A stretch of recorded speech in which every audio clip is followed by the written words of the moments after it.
What is going on, LEGO Maniacs? It's Ty the LEGO guy here, and today we're doing a LEGO Star Wars comparison. We're taking a look at the T-16 Skyhopper. So we're gonna be taking a look at the 2003, I should say. That's set 4477, had 98 pieces, 1 minifig, and it retailed for 15 US. Now nowadays this set's going for 31 new or 18 used. And then we'll also be taking a look at the 2015 Skyhopper. That's set 75081, had 247 pieces, 2 minifigs, and it retailed for 25 US. Now nowadays this set's going for 29 new or 21 used.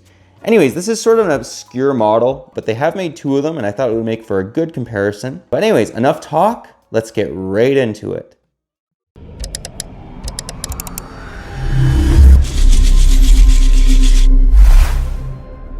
And to begin, we'll actually take a look at the T-16 Skyhopper from 2003.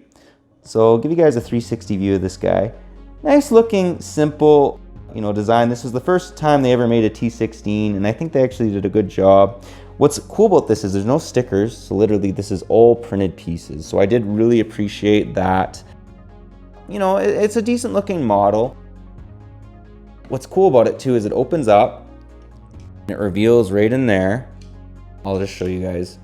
It comes with like a pair of binoculars and a blaster, so it's just literally in that little cubby. So I thought that was pretty awesome.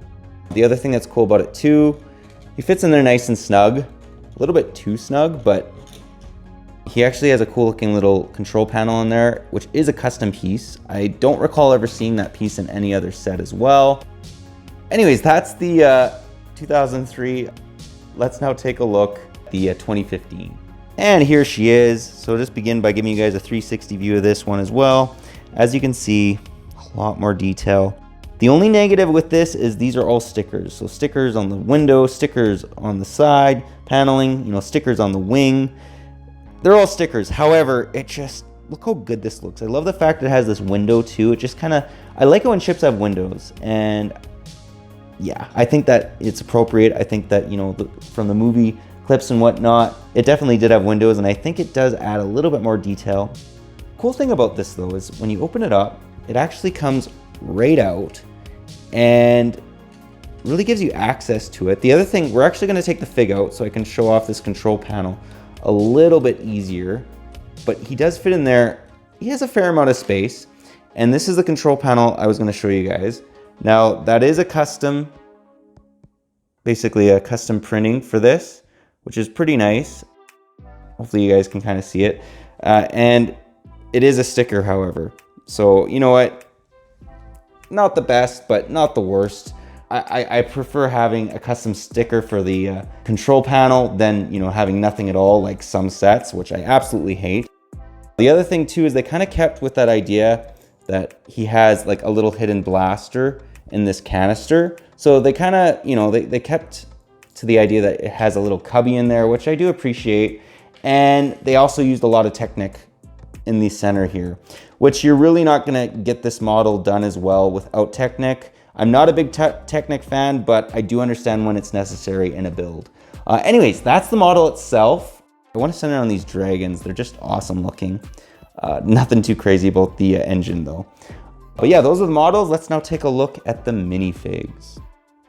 But before we do that, we obviously have to compare them. This wouldn't be a comparison unless we literally showed them side by side. So as you guys can see, the 2015 is far larger, than the 2003. I want to say it's twice as big roughly. And I do actually think that this one's a little bit more accurately sized. This one just seems a little bit too dinky, although it still gets the job done. It's just so much more simple, than the 2015. I think the 2015 would be very difficult for them to beat nowadays, or to do basically a better job. Anyways, those are the models. Let's now again get into those minifigs. And here we have actually all the minifigs from both sets. Anyways, let's give you guys a 360 view of these guys. Nice looking minifigs. I actually really like the fact that the T-16 from 2015 included a Tusken Raider. Kind of gives him something else to kind of fight along with the Womp Rat, if you want to call it that. But very nice looking little custom mold too for the Tusken Raider's face. Nice looking torso and leg printing. The T-16 from 2015 pilot is obviously much more detailed than the earlier one. This was actually the same headpiece they used on the Scout Trooper back in the day, which is kind of crazy. They just rehashed it, but you know, it gets the job done. Another thing that's really nice about this is he has very nice looking printing on his helmet. And I'll just take that off. The back, the 2013 T-16 pilot does not have back face printing. However, the 2015 does. And yeah, nice back torso printing as well. Something you don't see on the 2003. And the Tusken Raider also has back torso printing.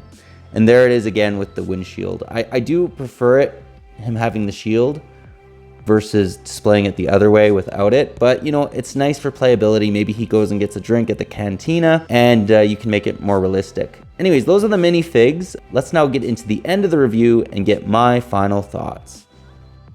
Well guys, that was my comparison. Do hope you enjoyed it. Okay, first off, the T-16 from 2003 definitely has its warrants. I mean, there's a certain simplistic class with this model, but the new one is just, as much as the new one's not always the best, this one is definitely superior. I mean, just look at the look, look at the windows, the minifig. I mean, it's just, the minifigs actually say it all. I mean, you have simple on the left to more detailed on the right, and it all really depends what you kind of like. It almost continues with that theme with the models themselves as well. But I'm gonna have to give it to the new one. I just think it's a lot better. But let me know what you guys think in the comments. If you possibly own it, any areas I think you think that they could maybe improve on. I mean, obviously this one is kind of like, this is like what it would be with the improvements, right? Like this one's without the improvements. But yeah, that's all I got for today. But if you like this video, leave it a thumbs up. If you're new to the channel, definitely consider subscribing. And click that bell so you're notified for any future Star Wars reviews, comparisons, collections that we do on this channel. I love Star Wars Lego, and we basically do a Star Wars video every Tuesday. Anyways, that's all I got for you again, but thanks again for watching, and I'll catch you on the next one.